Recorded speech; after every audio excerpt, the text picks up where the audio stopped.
Number one, put God first.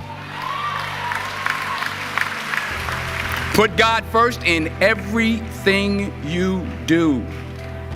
Everything that you think you see in me, everything that I've accomplished, everything that you think I have, and I have a few things, everything that I have is by the grace of God. Understand that. It's a gift. 40 years ago, March 27th, 1975, it was 40 years ago, just this past March, I was flunking out of college. I had a 1.7 grade point average. I hope none of you can relate. I had a 1.7 grade point average. I was sitting in my mother's beauty shop. They still call it beauty shops now? What they call it now? Yeah, I was sitting in the beauty parlor. I was sitting in my mother's beauty parlor, and I'm looking in the mirror, and I see behind me this woman under the dryer. And every time she looked up, every time I looked up, she was looking at me, just looking me in the eye. And I didn't know who she was, and I said, she said, somebody give me a pen, give me a pencil, I have a prophecy. March 27, 1975, she said, boy, you are gonna travel the world and speak to millions of people. Now mind you, I flunked out of college. I'm thinking about joining the army. I didn't know what I was gonna do, and she's telling me I'm gonna travel the world and speak to millions of people. Well, I have traveled the world, and I have spoke to millions of people. But that's not the most important thing, the success that I had. The most important thing is that what she taught me and what she told me that day has stayed with me since. I've been protected, I've been directed, I've been corrected. I've kept God in my life, and it's kept me humble. I didn't always stick with him, but he always stuck with me. So stick with him in everything you do. If you think you want to do what you think I've done, then do what I've done and stick with God. Number two, fail big. That's right. Fail big. Today is the beginning of the rest of your life, and it can be very frightening. It's a new world out there. It's a mean world out there, and you only live once. So do what you feel passionate about. Take chances professionally.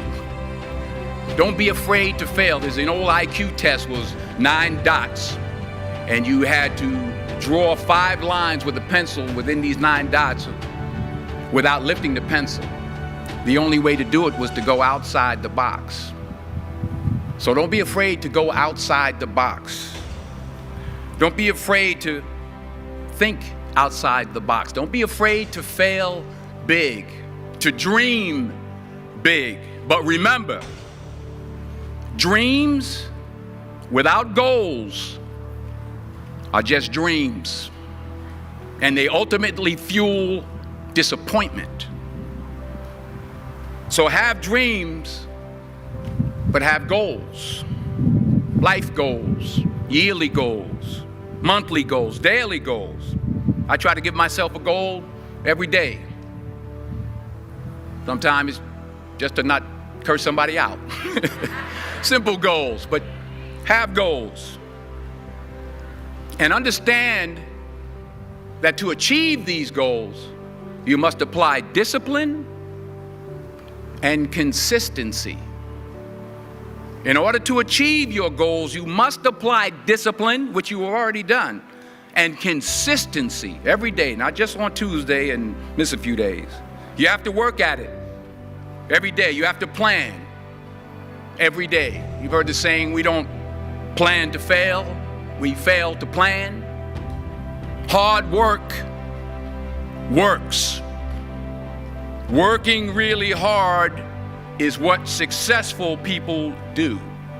And in this text, tweet, twerk world that you've grown up in, remember, just because you're doing a lot more doesn't mean you're getting a lot more done. Remember that. Just because you're doing a lot more doesn't mean you're getting a lot more done.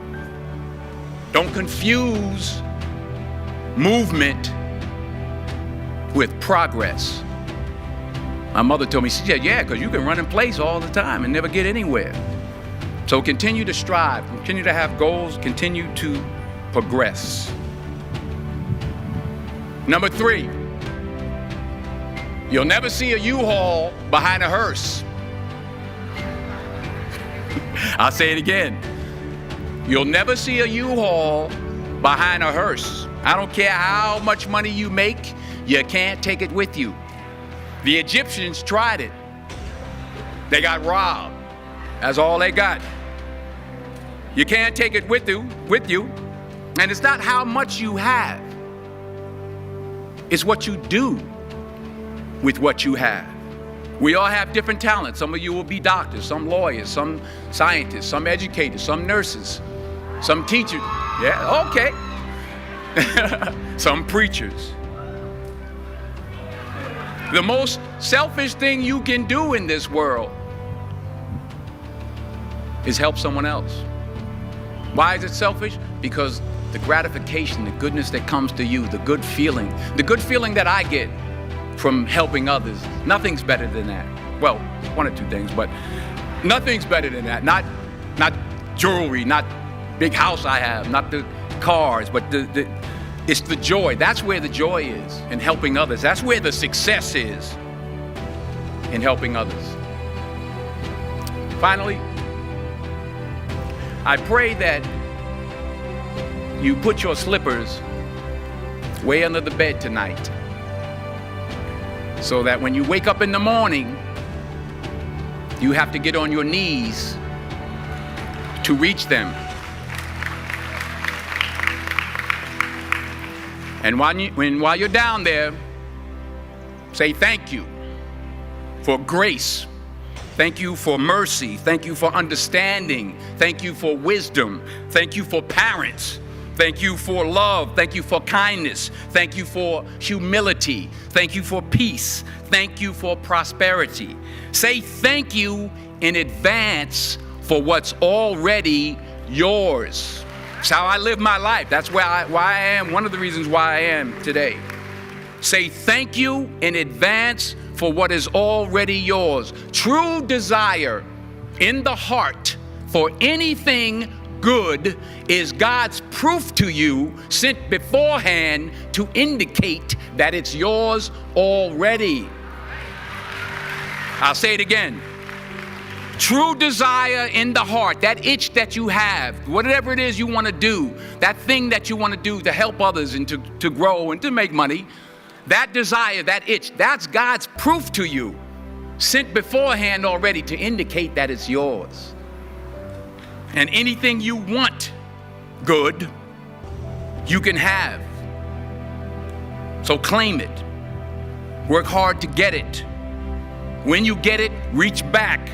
Pull someone else up. Each one, teach one.